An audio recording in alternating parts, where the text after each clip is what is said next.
بركم حزب كريستيان أوشت عدن أوتان زلهم منان انقعنا وقدس يوريس ورها بعال عسران سلستن تحساس እግዚአብሔር أملاكنا بالسلام أبصحنا بصحكم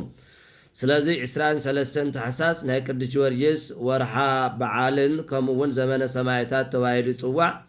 كالاي دمو نغوس نغست داويت لب أملاك تواهيلو زخبرلو زي صواع نغوس لا تعرفتو سلازي حدا رأسي آلعنا نأجزابير قال نعصر دقيقة كنمهارنا نأيه تناقر عند بيت ناخاتكم سمع عزنا البنا أجزابير عدلنا كل خاتكم دمو مجمريا لكل حزب كريستيان زين كبات صح قبر وشرب الوم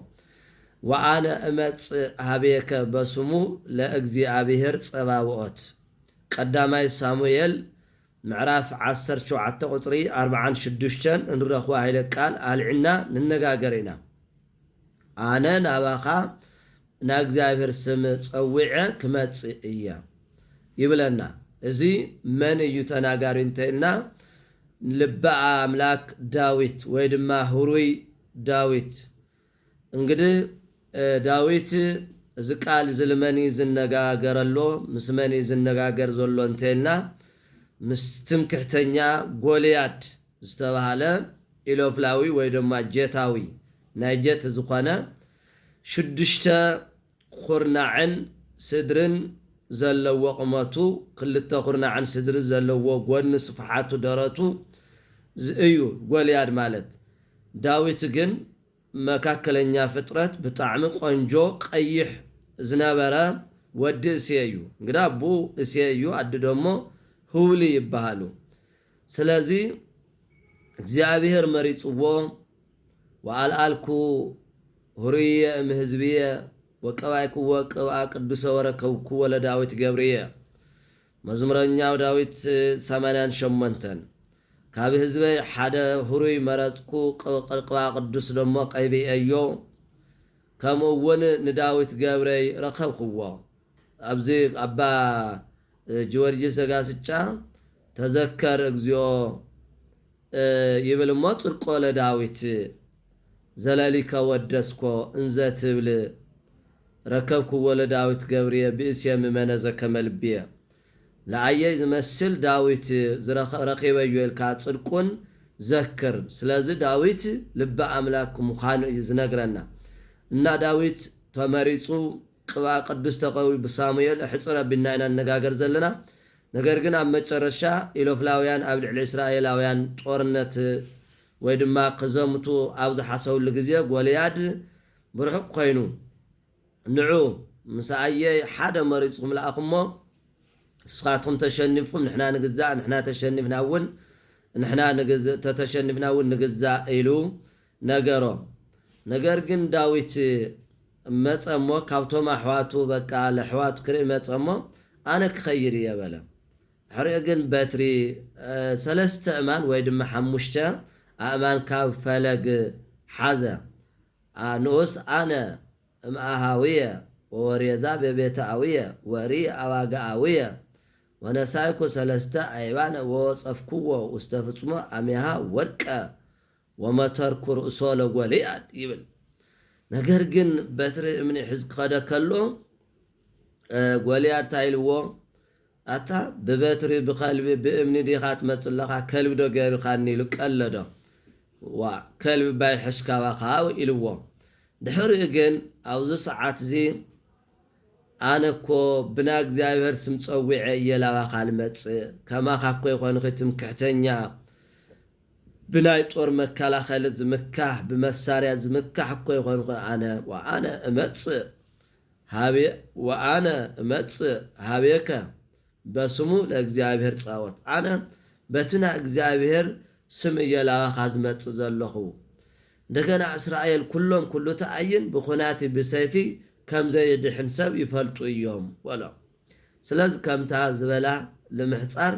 قطا سلسته من حزنا رم حنت من وصف وانشف ما بونشفو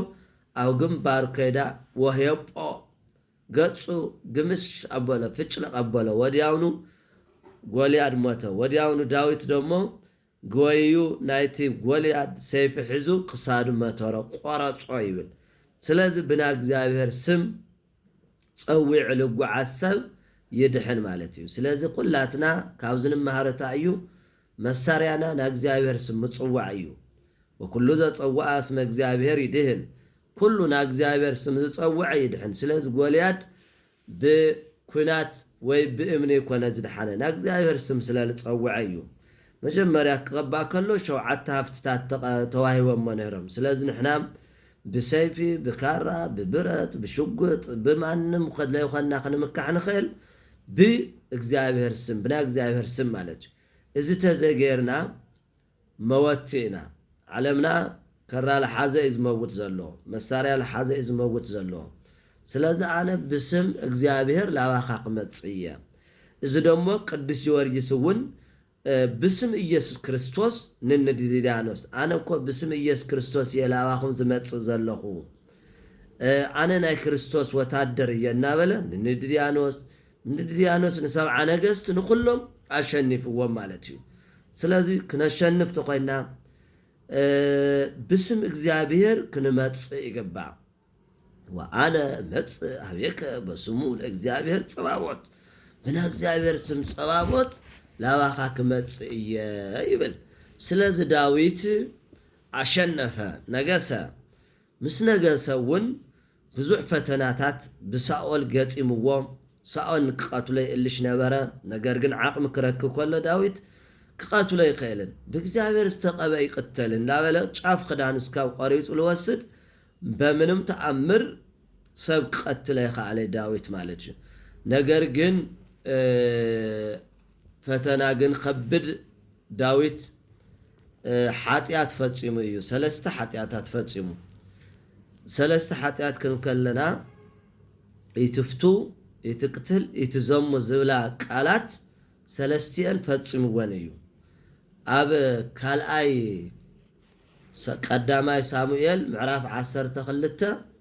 ከምዚ ይብል ቅድሚ 11 ኢለለቱ ልፈጽሞ ድርጅት ነገር ግን ወፈኖ እግዚአብሔር ለናታን ነቢይ ሃበ ዳዊት እግዚአብሔር ንናታን ነቢይ ናብ እግዚአብሔር ናብ ዳዊት ለኣኾ ከይዱ ደሞ ከም ዝበሎ ወሃለው ክልኤቱ እደው ዝተኣሃዱ ሃገር ክልተ ሰባት ኣብ ሓደ ቦታ ኣለው ሓደ ሃፍታም ሓደ ድኻ ነገር ግን እቲ ሓደ 100 ባግዕ ኣለዎ ሓደ ደሞ ሓንቲ በግዕ ኣላቶ ስለዚ እዛ ሓንቲ በግዕ ለላቶ ሃየ ሓሊ ወለይሉ ሓደራ ይወኸደ ነገር ግን ተሃፍታም ጋሻ መጾ ትጋሻ ምስ መጸ ግን ለታ ናይቲ ሓደ ናይቲ ድኻ በግዕ ሓሪዱ ለትጋሻ አንገዶ 100 ባግዕ ለሃለዎ እዚ ታይ ይግበር ወላ መስኡል ፈትዋ ነረት በግዕ ሓሪዱ ታግበር ኣለዎ ወላ እዚ ልገብር ደኣም ብጣዕሚ ተቆጥዐ ወተማ ዳዊት ፈድፋደ ላዕለብኡቱ ቢኢሲ እዚ ልገብር ሰብ ተሃልዮ ዝሃገር ብጣዕሚ ሞት ይግብኦ እዩ ወይ ወለ ዳዊት ለናታን ሕያው እግዚአብሔር ከመርቱ ይመውት ወቱ በስ ዘገብሮ ለዝንቱ ግብር ንዚ ዝገበሮ ደኣሚ ብጣዕሚ ቅተል ኣለዎ ታይ ደኣ ግበር ኣለዎ እዚ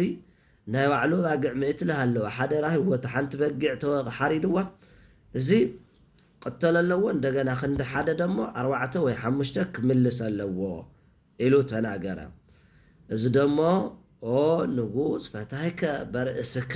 ኢልዎ ነብዩ ናታን ንጉስ ንባዕልኻ ፈሪድኻ ኣለኻ እዚ ዝፈጸሞ ንስኻ ኢኻ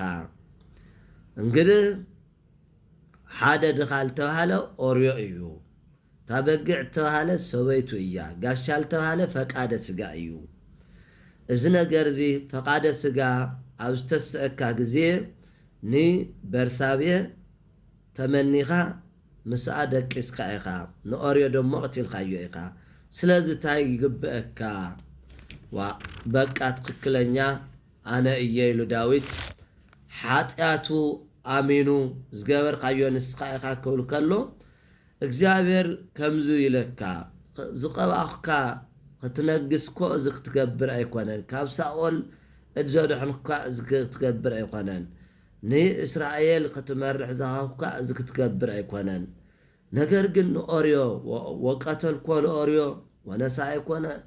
ወበእሲቶ ነሳይከ ትኩን ከለከ ብእሲተ وجاهن يقتل كوبكينات زدج كأمون